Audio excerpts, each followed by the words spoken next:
Oke, baik.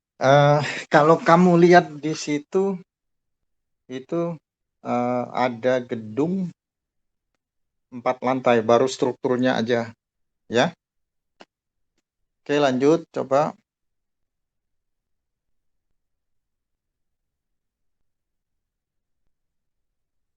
Nah, itu kita mau audit atau mau kita periksa secara keseluruhan, ya. Nah, kita harus pakai standar. Nah, standar untuk menganalisisnya itu mulai dari SNI, ya, SNI tahun 2847 tahun 2013, kemudian SNI 1729 tahun 2015 itu mengenai baja, ya. Nah, kemudian SNI 1726 2012 untuk gempanya, ya. Nah, kemudian SNI 1727 2013, ya, untuk perancangan bangunan gedung dan strukturnya. Nah, kemudian kita menggunakan referensi lain, yaitu ACI sama AISC, ya. Itu untuk melengkapi. Baik, lanjut.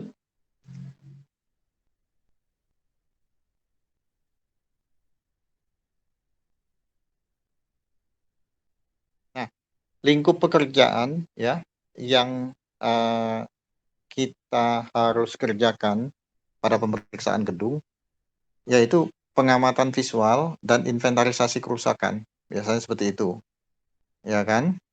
Kemudian pengukuran geometri dan dimensi struktur bangunan. Kemudian yang ketiga, pengukuran ketegakan bangunan. Yang keempat, perhitungan volume struktur bawah, ya, dan struktur atasnya, ya kan? Kemudian pengujian keseragaman mutu beton, ya kan? Pengujian kualitas beton dan kepadatan beton dengan UPV, ya kan? Kemudian pengujian deteksi tulangan dan posisi tulangan, biasanya kita pakai bar scanner, ya.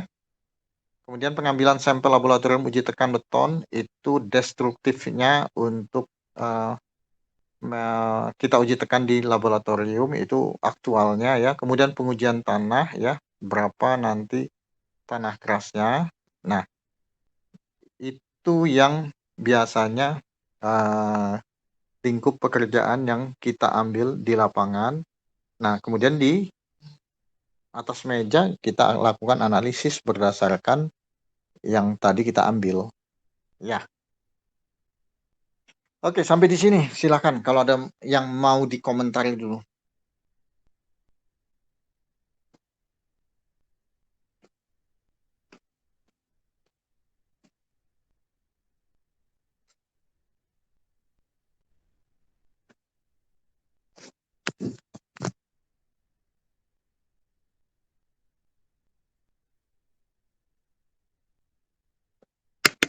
Ada yang mau ditanyakan?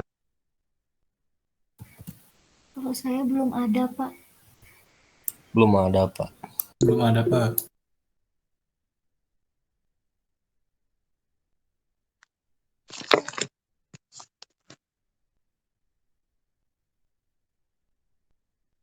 Oke, poin pertama yaitu pengamatan visual dan inventarisasi kerusakan bangunan. Biasanya, ya, untuk pengamatan visual, ya, kita lihat dulu, ya, semua seluruh bangunan itu, baik strukturnya maupun dimensinya. Nah, jadi kita inventaris satu persatu mulai dari lantai basement sampai lantai 4, ya kan? Nah, kita inventaris kerusakannya, ya, baik itu kerusakan biasa maupun kerusakan strukturalnya, ya. Nah, itu meliputi nanti seluruh struktur, ya kan, seluruh struktur gedung itu. Jadi kita inventaris satu persatu, kita sisirin begitu kan. Misalnya kalau ada baloknya yang mengelupas, ya kan, tulangnya kelihatan, ya kan, kolomnya, ya, pelatnya, ya kan. Nah, jadi itu kita lihat ada rusak gak, ada ini gak, kita inventaris satu persatu begitu, ya. Nah, Yang kedua, kita melakukan pengukuran geometris gedung itu. Ya kan? Artinya, ya kan, posisi gedung itu berubah apa enggak. Nah, tentu pada saat kita melakukan pemeriksaan geometris bangunan, ya kita gunakan alat. Ya kan? Alatnya itu apa? Alat ukur untuk mengukur geometrisnya, yaitu teodolit, waterpas, meteran, ya kan? Nah, dari situ kita tahu bangunan tersebut misalnya, oh ada kemiringan, ya kan? Nggak tegak misalnya, oh atau sempurna, bagus, begitu kan? Nah, itu pada saat kita mengukur geometrisnya, ya. Nah, kemudian pengukuran ketegakan bangunan. Ketegakan bangunan kita ukur bukan hanya bagian depan yang bisa ditembak pakai teodolit. Di dalam-dalamnya juga kita lakukan ya pengukuran ketegakan. Nah, yang nggak bisa dijangkau sama alat ya, kita lakukan manual. Ya kan, pakai unting-unting gitu kan. Dia tegak apa enggak, ya kan? Miring apa enggak. Jadi, bangunan aktual itu bisa kelihatan setelah kita melakukan pengukuran tersebut gitu. Nah, kemudian perhitungan volume, struktur bawah, dan struktur atas sesuai dengan kontrak. Biasanya kita sesuai dengan kontrak ya. Nah, artinya semua ya struktur kita ukur. Ya, misalnya kolom diameter, kolom misalnya dimensinya berapa, misalnya panjangnya berapa, lebarnya berapa, tingginya berapa. Balok demikian juga. Plat kita ukur berapa sih ketebalannya, ya kan? Nah, begitu. Ya. Jadi semua kita ukur, ya.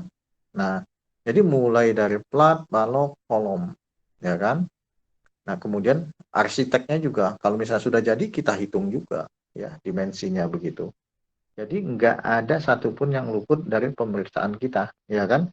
Nah, jadi pengukuran, ya, volume, struktur atas maupun struktur bawah itu nanti kita catatkan sesuai dengan kondisi yang ada di lapangan. Misalnya tebal plat berapa sih, ya kan? Nah, kemudian panjangnya berapa, lebarnya berapa, ya itu harus kita patokannya sesuai kontrak aja. Nah, masalahnya kan kalau tebal plat kadang-kadang kita nggak bisa, ya kan? Makanya pasti kita core. Nah, begitu kita core, pasti ketahuan, oh berapa eh, yang dipasang mereka tebalnya itu berapa, ya kan? Nah, tentu kita mengacu pada kontrak. Misalnya tebalnya harus 14 cm misalnya, ya kita lihat ya kan dapatnya berapa, bisa aja dapatnya misalnya 15 lebih malah atau malah 12 misalnya ya.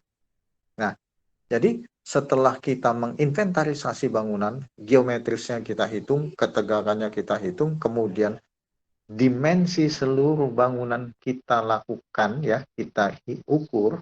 Nah, kita pada tahap selanjutnya yaitu kita memeriksa kualitasnya. Nah, kualitas kalau misalnya bangunan ini kebetulan beton banyak ya. Nah, kita lakukan hammer test itu untuk mengetahui keseragaman mutu beton. Hammer test tersebut. Nah, kemudian hammer test itu kita lakukan terhadap hampir seluruh ya strukturnya. Ya kan kalau strukturnya kan mulai dari pondasi, kolom, plat, balok ya kan, terus lantai 2, lantai 3, lantai 4 begitu kan kita ukur semua. Ya, dari bawah sampai ke atas.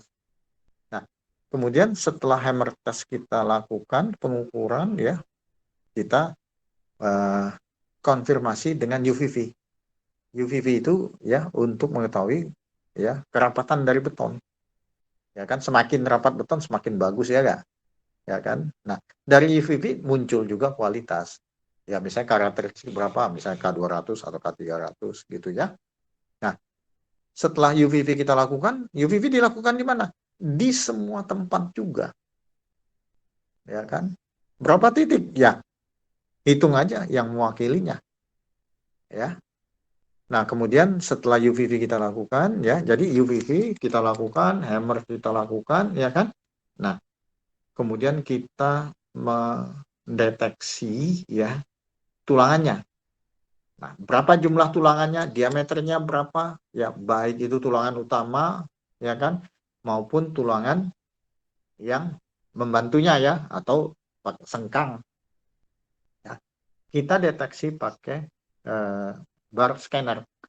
Nah, bar scanner itu nanti kita ya taruh di kolom, misalnya kita mau meriksa kolom ya, tempelkan di kolom. Nanti kita jalankan bar scanner kita. Nanti kalau misalnya ada besi, dia pasti membaca. Ada besi, dia pasti membaca. Termasuk nanti perkiraan diameternya. Ya kan?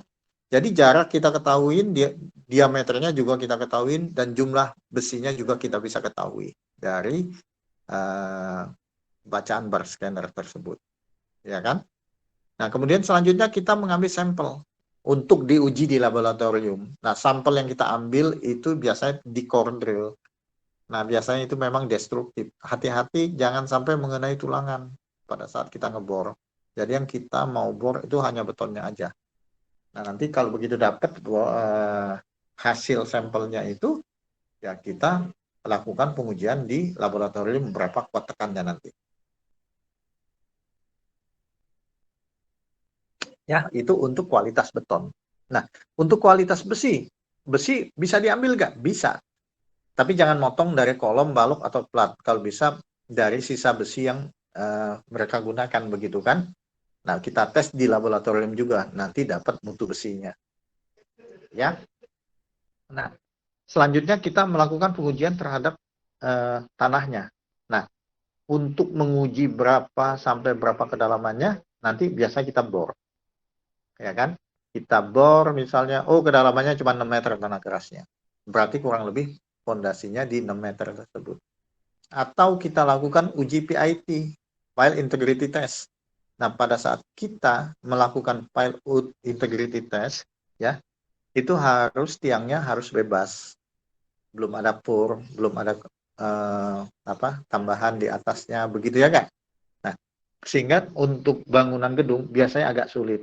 Makanya kadang-kadang yang kita lakukan yaitu melihat data pengujian mereka sebelum bangunan itu dibangun, misalnya PDA testnya. Nah, kita bisa minta ke mereka mana PDA testnya. Nah, PDA test itu nanti berisi informasi daya dukung, ya, daya dukung friksi maupun daya dukung ujungnya. Kemudian kita bisa juga mengetahui integritas tiang, artinya tiang itu secara utuh berapa meter sih, ya kan? Jadi kita bisa tahu, tiang ini yang ditanamkan 5 meter misalnya, begitu. Ya, oke ya. Nah, itu jadi mulai dari dimensi sampai ke kualitas kita periksa. Ya, oke, lanjut.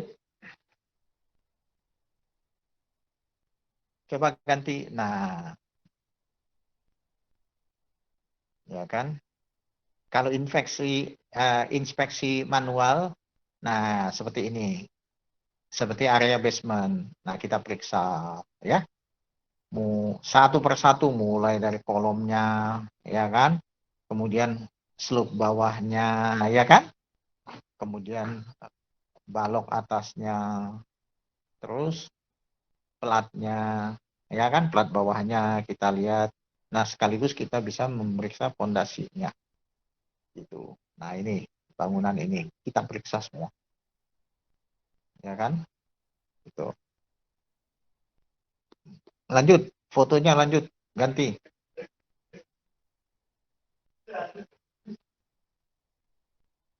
Tuh, ya. Hasil identifikasi kita gimana itu? Kondisi dinding basement yang tidak dikerjakan sampai selesai. Hanya tulangan-tulangan yang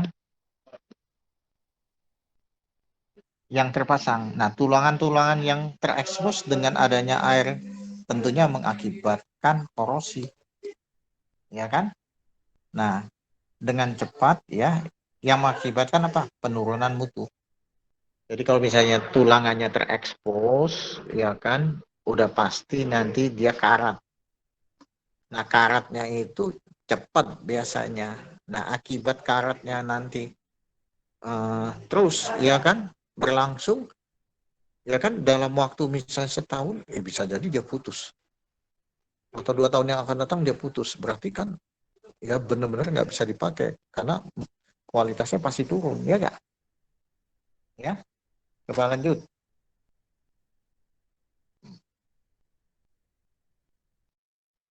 Nah, kita melakukan inspeksi manual itu, ya, kondisi tangga ram. yang mengarah ke lantai, ya basement, ya kemiringan tangga ram tidak layak ya digunakan jarak antara lantai basement dengan balok sangat pendek, kurang lebih 1,2 meter. Artinya apa? Kita aja tingginya 1,6 sampai 1,8 meter, ya enggak? Manusia kan? Artinya kalau kita masuk ke situ, ya mentok gitu. Ya. Nah, kemudian mobil juga. Mobil tingginya berapa sih? Ya kan? Ternyata nggak bisa. Di ram 1,2 meter itu mobil nggak masuk. Ya kan? Batas clearance-nya itu nggak memenuhi syarat. Nah, itu identifikasi kita secara visual. Terus, nah kemudian kita lihat lagi kondisi balok dan kolom keropos. Beberapa kolom dan balok mengalami keropos di setiap lantainya, ya, terutama pada elemen, ya, balok, ya, banyak yang mengalami keropos sehingga tulangan terlihat, ya kan? Hal tersebut sangat membahayakan jika tidak diperbaiki. Keropos beton tersebut kemungkinan terjadi akibat tidak sempurnanya pemasangan backcasting sehingga adanya kebocoran air semen yang tidak sempurna, ya, dan tidak sempurnanya saat pemadatan, ya kan? Nah, setelah kita identifikasi, kalau kamu lihat gambar itu kan banyak yang jelek-jelek, ya enggak? Tuh, kolom-kolomnya itu struktur semua, balok-baloknya begitu kan? Jadi terekspos besinya. Kalau besinya terekspos, karat putus, nggak berfungsi lagi sebagai penahan gaya tarik, ya enggak? Karena beton hanya kuat menahan gaya tekan gitu. Tariknya siapa yang mikul? Besinya udah putus, ya rubuh nanti. Ya, itu. Oke, lanjut.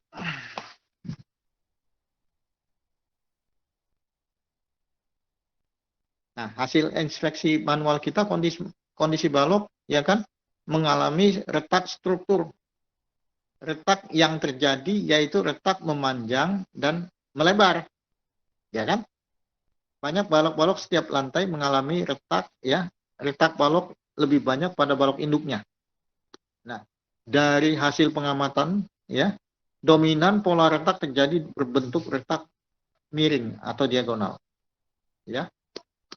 Ya, dapat dipahami yang terjadi akibat balok lemah terhadap geser.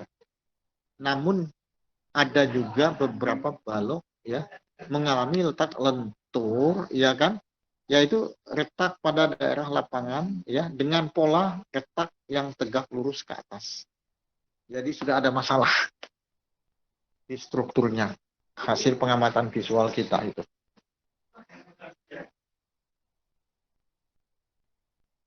Oke, lanjut.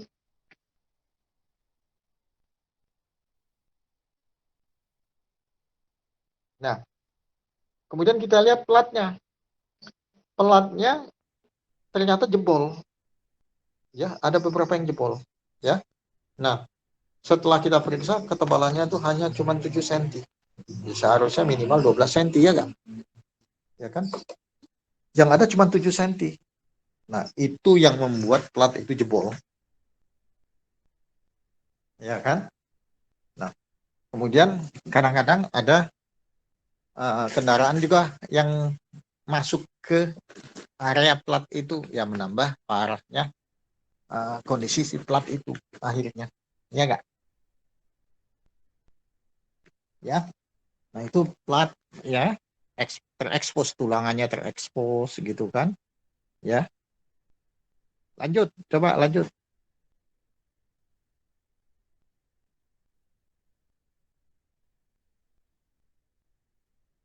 Nah, kemudian lift, di area lift itu, ya, nggak sempurna dia ngecornya, baik baloknya maupun platnya, maupun ininya, kolomnya, ya kan? Dinding lift, ya, nggak dicor. Hasil pengukuran ketebalan dan pembesian lift itu nggak sesuai dengan spek yang mereka tetapkan. Nah, ini membahayakan, ya kan? Jadi kalau misalnya nanti kita misalnya paksakan itu nanti dipasang lift, ya pasti dia bergetar, kalau nggak goyang gitu. Nah, itu pada satu saat nanti gagal gitu, ya. Oke, lanjut.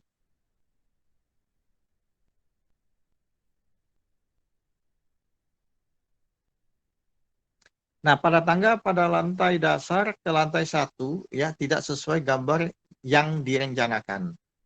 Sehingga elevasi sangat rendah antara anak tangga dan balok. Ya. Nah, jadi emang terjadi sehingga pada saat kita naik tangga kita harus nunduk karena kondisi tadi dia salah masang balok. Mestinya nggak ada balok di situ, dia pasang balok sehingga kita kehalang sama balok itu dari lantai 1 ke lantai 2. Demikian selanjutnya dari lantai 2 ke lantai 3. Nah, itu kesalahan pada si kontraktornya, salah baca gambar. Ya enggak? Kadang-kadang seperti itu. Mestinya dikoreksi sama si konsultan pengawas. Nah, konsultan pengawasnya kadang-kadang juga nggak ngerti gambar, ya kan? Jarang datang, begitu kan? Nah, pada saat misalnya sudah dilakukan eksekusi, dicor misalnya, wah baru ketahuan, ya. Oke, lanjut.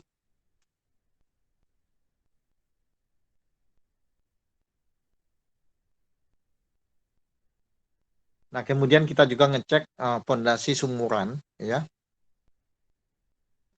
Nah, jadi artinya pondasi sumuran itu kita cek dengan menggali, ya, yang kita istilahkan itu test pit. Jadi kita gali dulu sampai pondasi, ya kan? Sipurnya itu berapa sih, ya kan? Sampai kelihatan tanahnya. Nah, kemudian di bawah pur itu harusnya ada pondasi, ya kan? Nah, dari situ kita bisa mengetahui, oh pondasinya dipasang pada kedalaman berapa gitu kan. Nah, pada kedalaman berapanya kita juga nggak bisa mengetahui. Hanya bisa kita ketahui melalui hasil uji PDA test. Ya.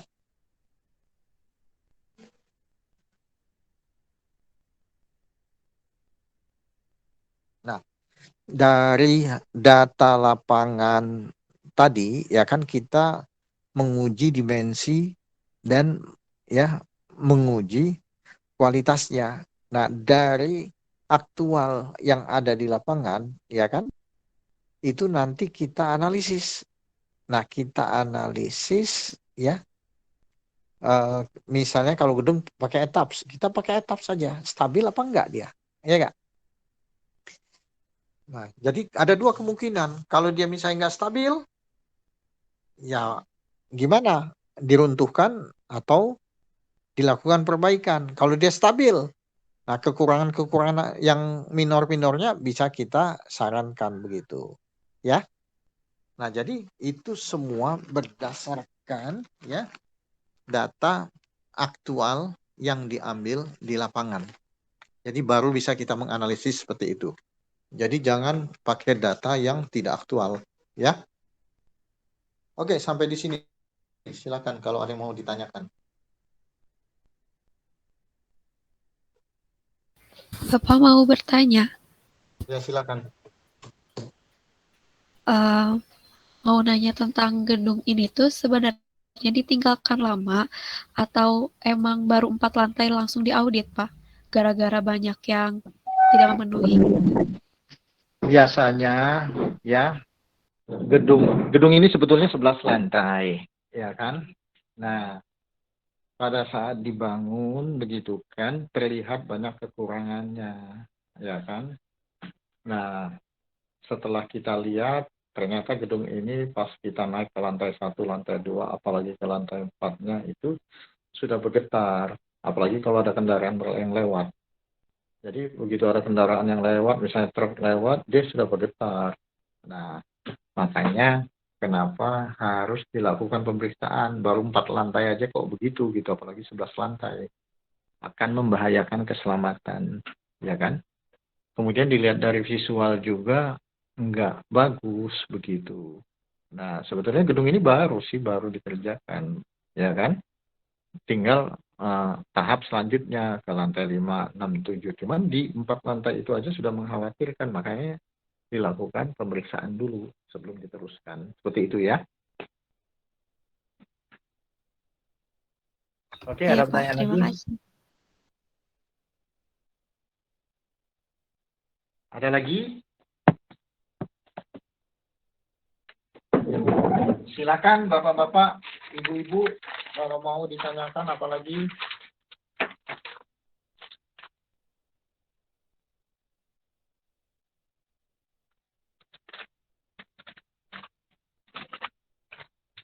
Boleh tanya, gratis, tanya, nggak bayar.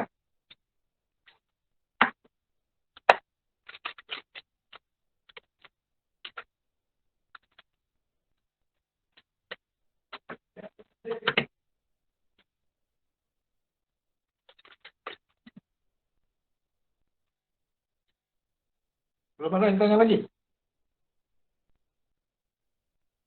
Ayo.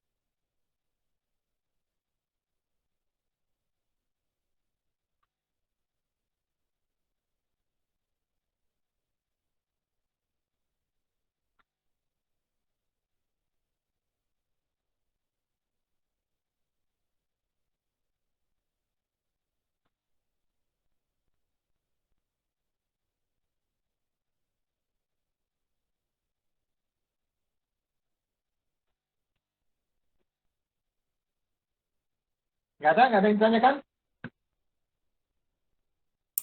Belum ada dari saya, Pak.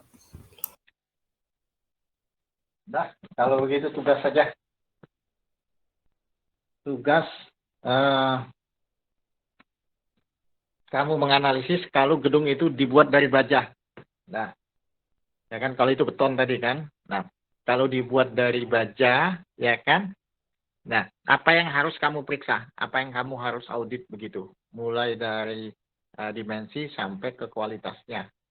Kamu cari nanti, oh yang harus dilakukan pemeriksaan ini, pemeriksaan ini, pemeriksaan ini, pemeriksaan ini, pemeriksaan ini, ya kan? Nah, semuanya nanti kamu berdasarkan SNI, kamu buka SNI yang ada begitu. Kalau mau memeriksa ini, acuannya SNI ini. Kalau memeriksa ini, acuannya SNI ini, gitu ya. Nah, nanti setelah misalnya kamu dapatkan misalnya semua data-data, nah nanti kamu sarankan ya pakai perhitungan apa nanti untuk analisisnya. Nah, nanti dari analisis ya kan ada 2 alternatif, satu stabil, satu nggak stabil. Nah, kalau stabil gimana kesimpulannya, kalau nggak stabil gimana kesimpulannya. Apakah harus ada perbaikan, harus ada apa, harus ada apa.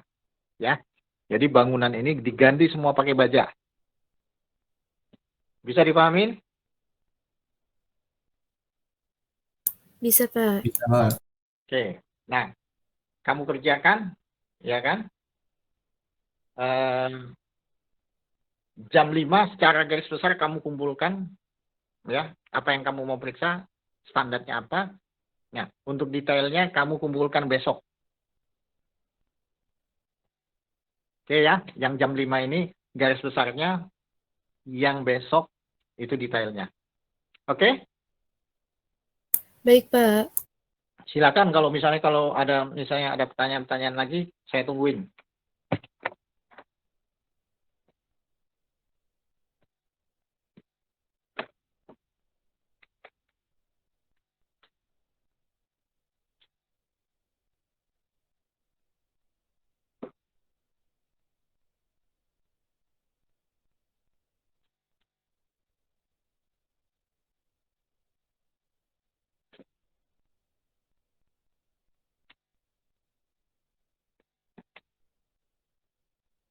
Bapak izin bertanya perihal tugas.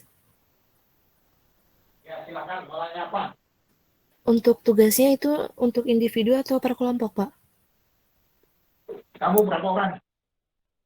Ada 24, Pak. Bagi 6 kelompok. Oh Satu iya, kelompok baik. 4 orang. Sesuaikan sendiri. Ya. Kelompoknya sesuaikan sendiri.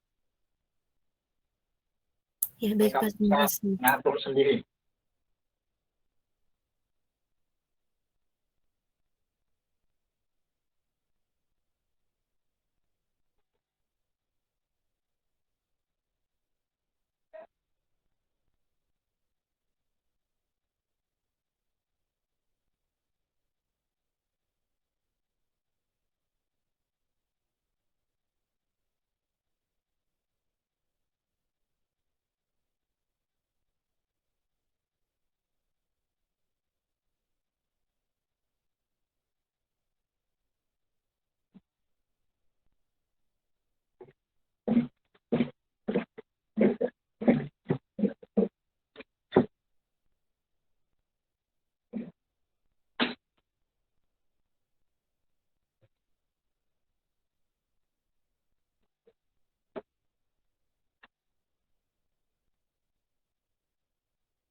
Belajar biasa jadi. Ada yang siapa? Tadi kita yang masuk belum tadi. Ini kayaknya si orang Pemindo gitu. Ada apa? Telepon biasanya barusan kan nanya ini. Hasilnya jangan. Kan bapak siapa? Dari mana saya juga? Dari sini. Saya nanyain.